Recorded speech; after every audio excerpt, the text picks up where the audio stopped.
పర్వము, మహాప్రస్థానిక పర్వము, స్వర్గారోహణ పర్వము. పర్వాలు 18 ఉన్న ఆది పర్వం మొట్టమొదటి పర్వం.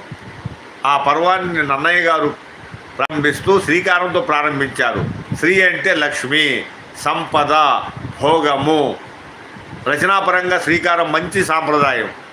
నన్నయ్య గారు ప్రారంభిస్తూ శ్రీవాణి గిరిజాశ్రయ దదతో వక్షో ముఖాంగేషు హే లోకానాం ఇది మావహంచ విహితాం శ్రీపుంస యోగోద్భవం తే వేదత్రయమూర్తయ స్త్రీ పురుష సంపూజితా వసురై భూయాసుహ పురుషోత్తమాం భుజభవ శ్రీకందరా శ్రేయసే.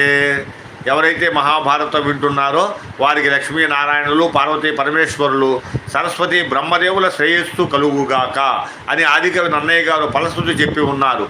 అటువంటి అద్భుతమైన మహాభారతం తెలుగులో రావడానికి కారకులు